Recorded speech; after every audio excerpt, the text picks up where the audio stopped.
DBC নিউজের নিয়মিত আয়োজন সংবাদ সম্প্রসারণে সবাইকে স্বাগত জানাচ্ছি আমি হিমাদ্রি রাহা। দিনের বাছাই করা সংবাদ এবং এর পর্যালোচনা নিয়ে সংবাদ সম্প্রসারণে আজ অতিথি হিসেবে অনলাইনে আমাদের সাথে যুক্ত আছেন দ্য ফিনান্সিয়াল পোস্টের প্রধান সম্পাদক এম.এ. আজিজ এবং মাছরাঙা টেলিভিশনের প্রধান সম্পাদক রেজওয়ানুল হক। স্বাগত আপনাদের সংবাদ সম্প্রসারণে। যেমনটি আপনাদের বলছিলাম যে আজকে দিনের বাছাই করা সংবাদ নিয়ে আপনাদের সাথে আমরা আলোচনা করব। বাছাই করা সংবাদ যদি বলতে চাই, বরাবরের মতোই গতকাল যে দুর্ঘটনাটি ঘটেছে স্মরণকালের মধ্যে সবচেয়ে ভয়াবহ অগ্নিকাণ্ড কার্গো ভিলেজে যেটা হলো, আমদানি করা কার্গো ভিলেজে, সেটির জন্য 7 সদস্যের কোর কমিটি করা হয়েছে। আমরা এটি নিয়ে একটু কথা বলবো, যেখানে ক্ষতির পরিমাণ প্রায় $1 বিলিয়ন ছাড়িয়ে যেতে পারে বলে ব্যবসায়ী প্রতিনিধি দলরা বলছে। এছাড়া নির্বাচন কমিশনের বিরুদ্ধে স্বেচ্ছাচারিত অভিযোগের এনসিপি নেতারা দাবি করেছেন ইসির রিমোট কন্ট্রোল অন্য কারো হাতে, সেই কন্ট্রোল কারো হাতে তারা আসলে খোলাসা করেনি, সেটা নিয়ে আমরা একটু আলোচনা করতে চাই। এছাড়া পিআর পদ্ধতি জামায়াতের একটি প্রতারণা বলেছে এনসিপি, সেই বিষয়টি নিয়ে আলোচনা করব। আমরা শুরুতে আগে একটু কার্গো ভিলেজে কার্গো ভিলেজে আমদানি যে কার্গো, সেখানে যে অগ্নিকাণ্ড হলো, সেখানে যে ক্ষয়ক্ষতি হলো, 7 সদস্যের যে কোর কমিটি হলো, তদন্ত কমিটি, সে বিষয়ে একটু আলোকপাত করতে চাই। শুরুতে এম.এ. আজিজ, আপনার কাছে যেতে চাই। দীর্ঘদিন ধরে আপনার দীর্ঘদিনের সাংবাদিকতার অভিজ্ঞতার আলোকে যদি বলি, অতীতে এমন অনেক বড় বড় ঘটনা হয়েছে, তদন্ত কমিটি হয়েছে, কমিটি হয়, আসলে কমিটির ফলপ্রসূ যে প্রয়োগ, সে প্রয়োগগুলো আদৌ কি দেখা যায়? ধন্যবাদ আপনাকে, ধন্যবাদ আমার প্রিয় রাজা ভাইকে। দেখেন, চুরিহাট্টায় প্রথম কেমিক্যাল গোডাউনে আগুন লাগে বিগত সরকারের সময়, সেখানেও তদন্ত কমিটি হয়, তদন্ত কমিটির রিপোর্ট পাওয়া যায়নি। তবে ওখানের ব্যাপারে কিছু পরামর্শ আসছিল, এই করতে হবে, অর্থাৎ গোডাউন সব সরাতে হবে ওখানে, সেটা কিন্তু সরানো হয় নাই। এই সরকারের আমলে এসে বলা হচ্ছিল যত ঘটনা ঘটবে তার তদন্ত কমিটি দেওয়া হবে, তদন্ত রিপোর্ট দেওয়া হবে, কিন্তু এই সরকারও কোনো তদন্ত রিপোর্ট কিন্তু দেয় না। যেমন উদাহরণস্বরূপ বলা যায়, ওই যে ভিপি নূর যে জাতীয় পার্টি আক্রমণের সময় যে নির্যাতিত হলো, সেখানেও তদন্ত কমিটি করা হয়েছিল, রিপোর্ট নাই। এবারে 6 সদস্য বিশিষ্ট কমিটি হয়েছে, এই রিপোর্টও পাওয়া যাবে কিনা আমি জানি না। তবে আমার কাছে মনে হচ্ছে এই যে কার্গো ভিলেজটা যেভাবে ম্যানেজ করা হয়, এটা সম্পূর্ণ অবৈজ্ঞানিক।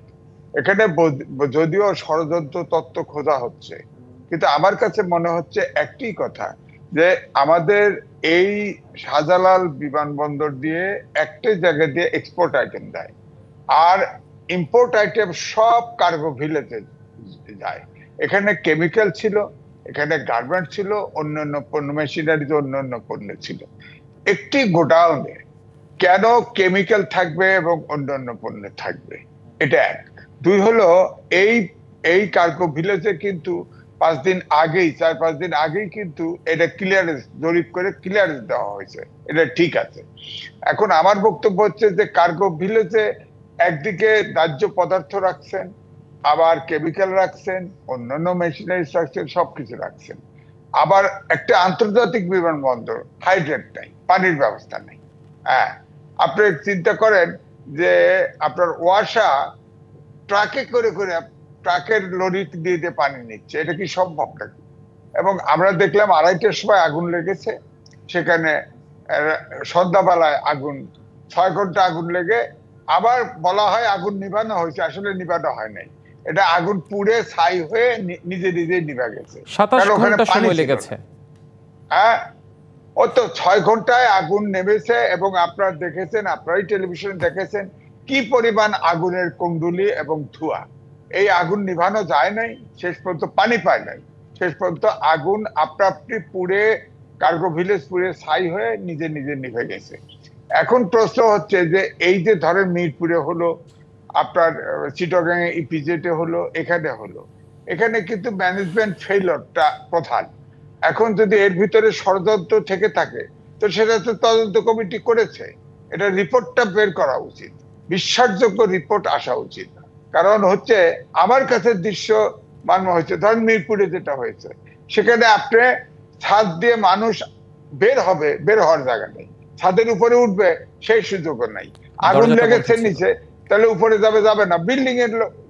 বিল্ডিং এর আপনার কনস্ট্রাকশনে মানুষজন এরকম হয়েছে, অথচ রেস্কিউ করাই যায়নি মানুষকে, ধোঁয়ায় দম বন্ধ হয়ে সব মারা গেছে। তো এই জন্যই বলছি যে এগুলো কিন্তু দেখার বিষয়, এটা আলোচনা অনেক করা যায়।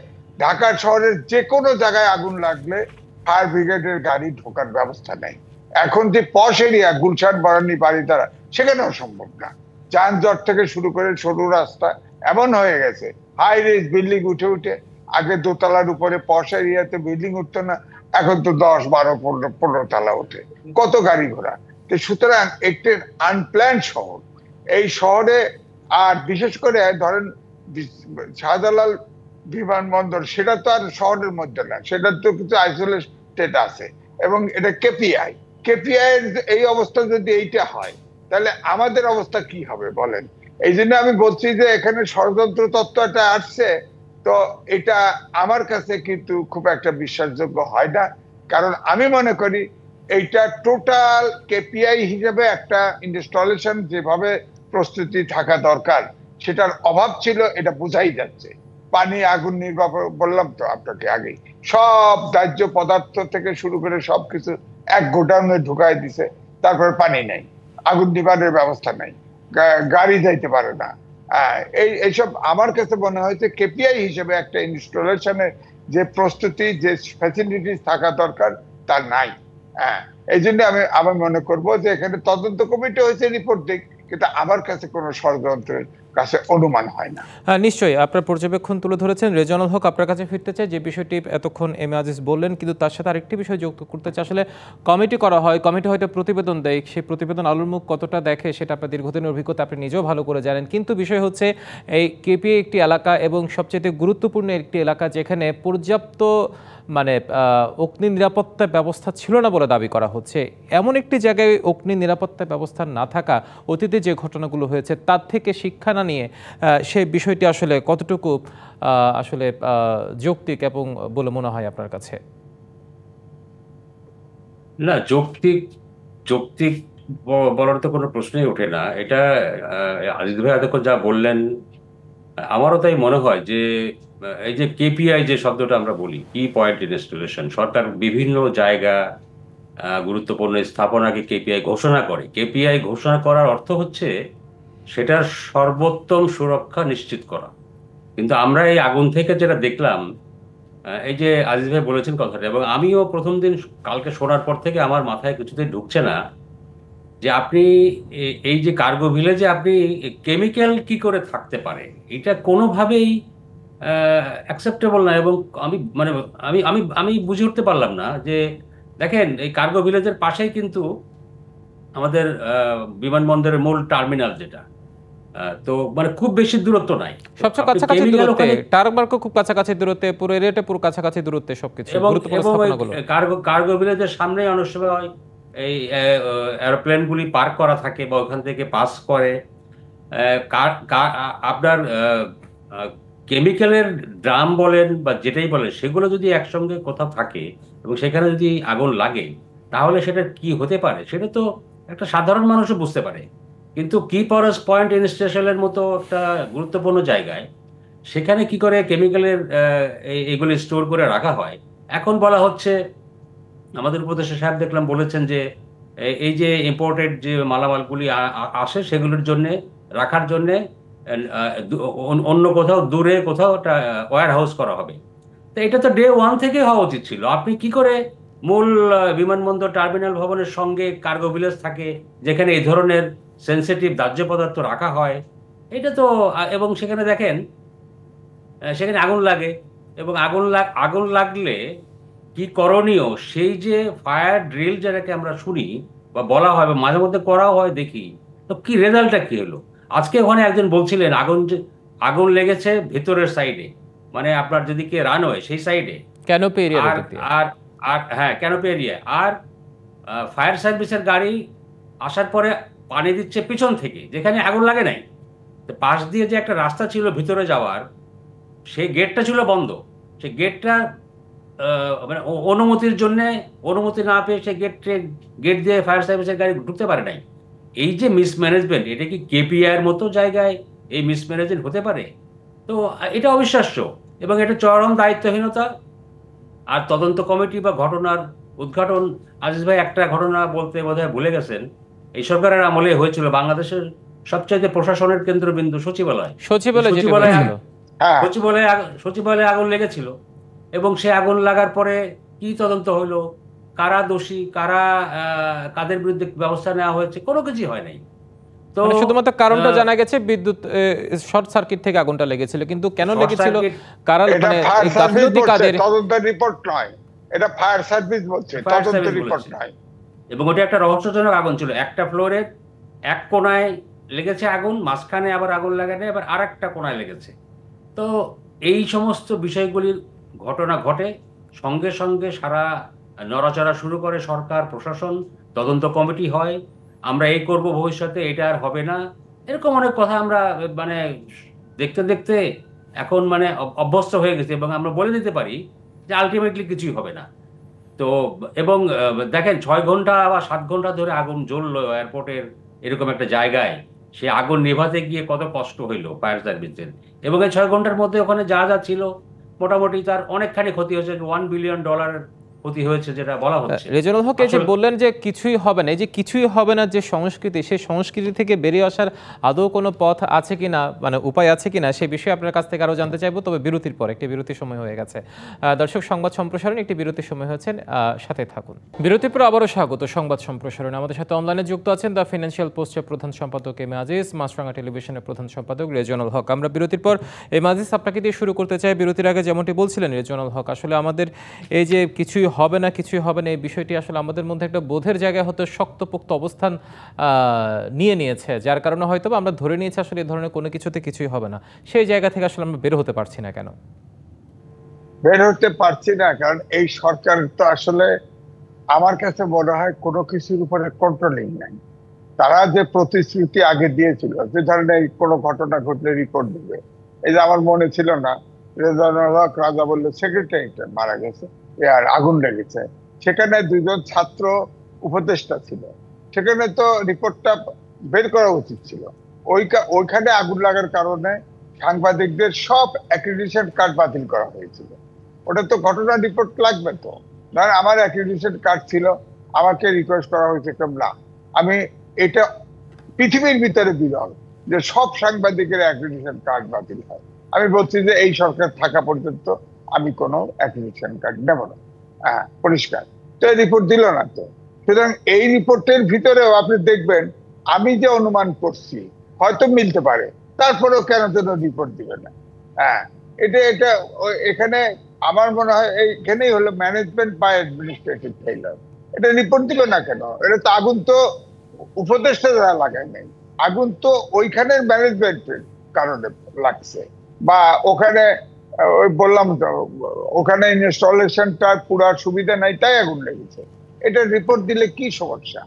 এটা তো এই সরকারও ওটা করে নাই। সুতরাং এই রিপোর্টটা আমি আশা করি যে রিপোর্টটা আমরা দেওয়া উচিত।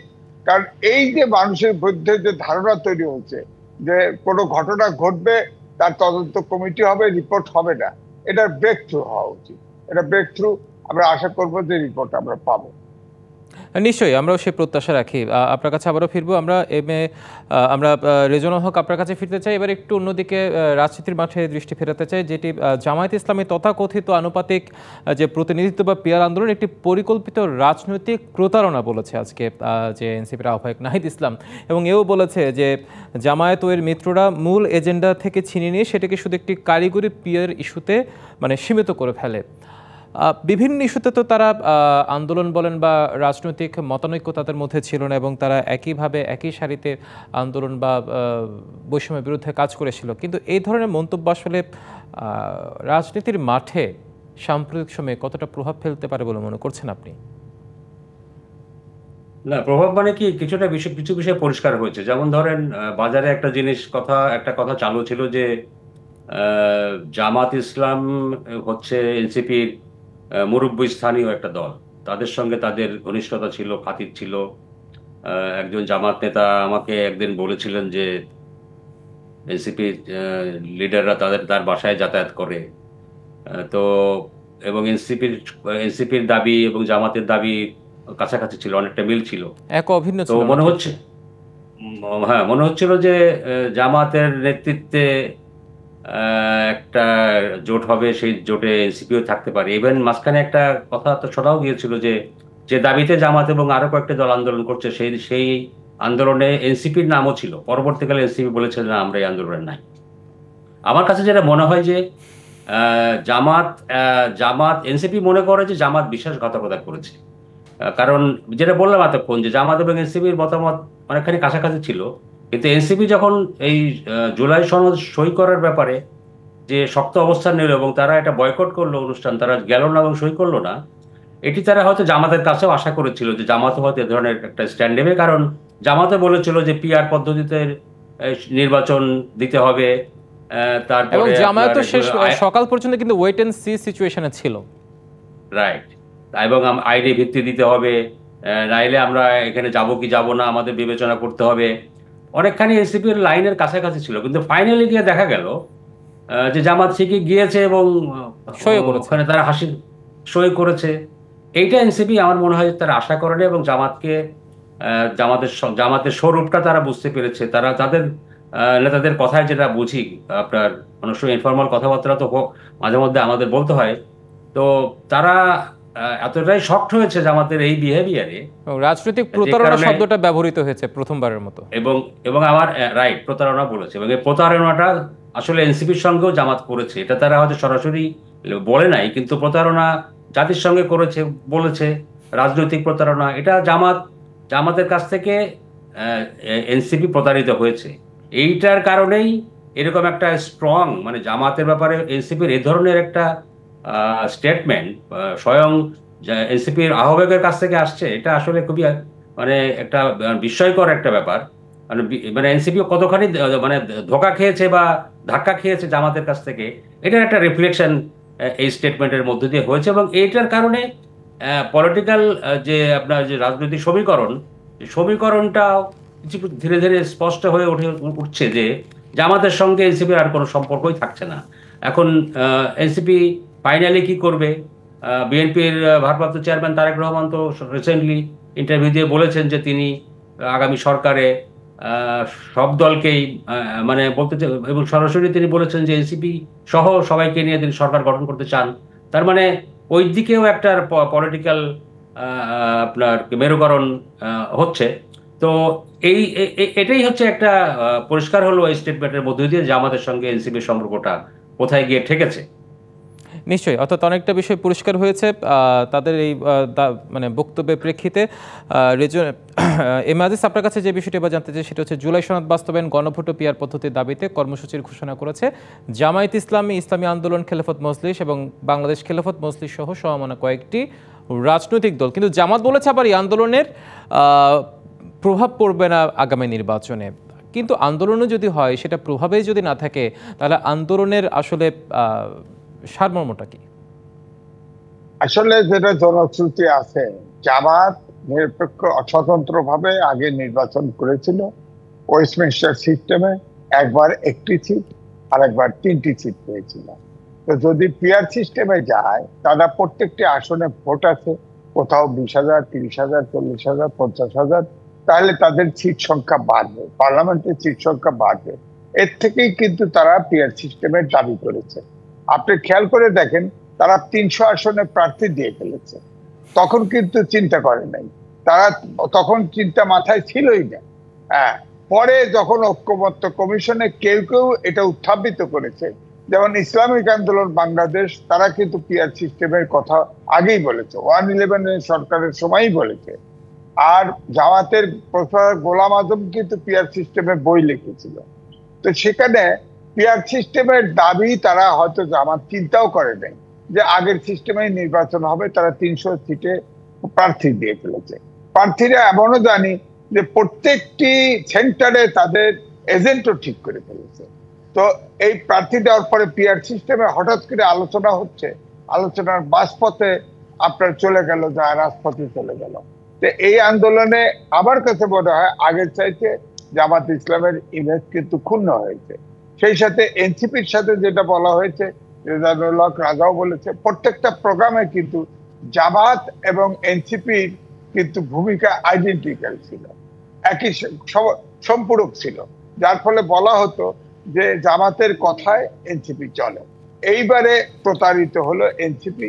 এনসিপি আশা করেছিল যে তারা একা বয়কট করেছে অনেকগুলো দাবি দিয়ে, হয়তো জামাতে ইসলামও বলেছিল তাদের পিয়ার সিস্টেম অন্তর্ভুক্ত না করলে তারা এই সনদে স্বাক্ষর করবে না, কিন্তু করেছে। তো যার ফলে এনসিপি একা হয়ে গেছে। এনসিপির দাবিগুলো যেগুলো আসছে, এগুলো তো দাবিগুলো আমি বলবো যে একটা দাবি ছাড়া সবগুলি দাবি এই সরকারের সময়ে বাস্তবায়ন করা সম্ভব না। হ্যাঁ, ধরেন এই যে এই সরকার সাংবিধানিক সরকার, এই প্রেসিডেন্টের কাছে ওত নিয়েছে সংবিধানে 106 অনুচ্ছেদ অনুযায়ী একটা নির্বাহী আদেশে, মানে নির্বাহী আদেশে পুরো বিষয়টা আসলে টিকে আছে। অর্থাৎ এই জায়গা থেকে কতটুকু সবকিছু বাস্তবায়ন হবে সেটি আসলে প্রশ্ন থেকে যায়। আপনাদের দুজনকে অসংখ্য ধন্যবাদ, এম আজিজ এবং রেজওয়ানুল হক, আজকে আমাদের সংবাদ সম্প্রসারণে এসে আপনাদের পর্যবেক্ষণ তুলে ধরার জন্য। দর্শক, এই ছিল সংবাদ সম্প্রসারণের ডিবিসির, সঙ্গেই থাকুন।